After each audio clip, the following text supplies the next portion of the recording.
बिस्मिल्लाहिर्रहमानिर्रहीम। अस्सलाम वालेकुम नाज़रीन, अगर आपको गेम खेलते वक्त DLL की फ़ाइल का मिसिंग होने का एरर नज़र आ रहा है या मसला ये दरपेश है, तो इसमें मुख्तलिफ़ किस्म की .dll की फ़ाइल्स होती हैं। जैसे लिखा आता है कि missing MSVCP 140.dll file missing, या लिखा आता है VC run time 140.dll not found. इस तरह की यानी कि .dll लास्ट में लिखा होता है, ये फ़ाइलें आपके एरर आ जाता है, मिसिंग होती हैं। तो ये एक आम मसला है। तो इसका हल क्या है? तो ये हल इस वीडियो में आपको बताने चाह रहा हूँ। तो पहले डिस्कस कर लेते हैं कि मसला आता क्यों है। तो .dll जो जिसे हम डायनेमिक लिंक लाइब्रेरी फ़ाइल कहते हैं, ये फ़ाइल्स मुख्तलिफ़ सॉफ्टवेयर और गेम्स के लिए ज़रूरी होती हैं। अगर ये फ़ाइल्स आपके सिस्टम में इंस्टॉल ना हो, ख़राब हों या वायरस या एंटीवायरस की वजह से डिलीट हो जाए, तो ये गेम चलते वक्त एरर दे देती है। तो इसका हल क्या है? नंबर 1, विजुअल C++ रीडिस्ट्रीब्यूटेबल इंस्टॉल करना है। तो अक्सर DLL एरर्स जैसी जो फाइलें हैं, ये जो सी है ये माइक्रोसॉफ्ट विजुअल C++ लाइब्रेरी से जुड़ी होती हैं। तो आपने गूगल पे माइक्रोसॉफ्ट के लिंक्स में विजुअल C++ रीडिस्ट्रीब्यूटेबल 2015-2022, ठीक है जी, और 64 बिट या 32 बिट जो भी आपको दरकार है वो लिख के आपने सर्च करना है, और उसके बाद आपने माइक्रोसॉफ्ट की वेबसाइट से इसको इंस्टॉल कर लेना है और सिस्टम बाद में रीस्टार्ट करना है और गेम को दोबारा चलाना है। तो आपका ये मसला हल हो जाएगा।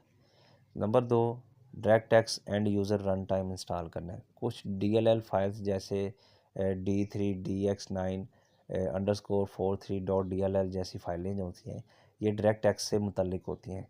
तो आपने डायरेक्टएक्स वेब इंस्टॉलर जो सा ये कर लेना है। नंबर 3, नेट फ्रेमवर्क अपडेट करें।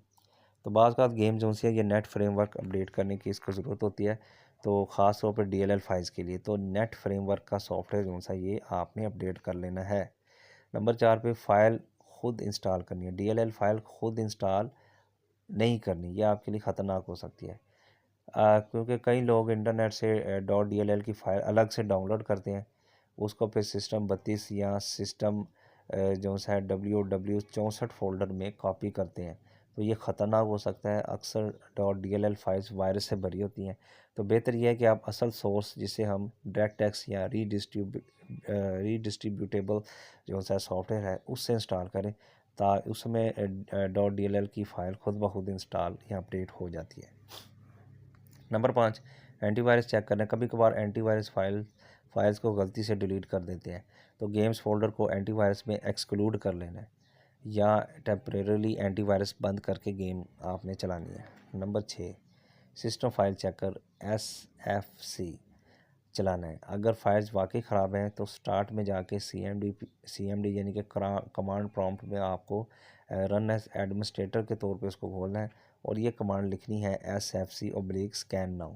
ये तमाम .dll सिस्टम फाइल्स को स्कैन करके दुरुस्त कर देगा। तो वीडियो का ख़ुलासा क्या है? वो ये है कि विजुअल C++ रीडिस्ट्रीब्यूटेबल आपने इंस्टॉल करना है। इससे क्या होगा कि .dll एरर्स का यही एक हल है। नंबर 2, डायरेक्टएक्स रन टाइम इस्तेमाल करना है। इससे क्या होगा कि गेम्स के लिए जो DLL मिसिंग्स का एरर है ये हल हो जाएगा। नंबर 3, अगर अलग DLL फाइल नेट से डाउनलोड नहीं करनी, ख़तरनाक हो सकते हैं ये आपके सिस्टम के लिए। और नंबर 4 पे एंटीवायरस को गेम से एक्सक्लूड कर लेना है, क्योंकि ये गेम्स की फाइल्स को डिलीट कर सकते हैं एंटीवायरस।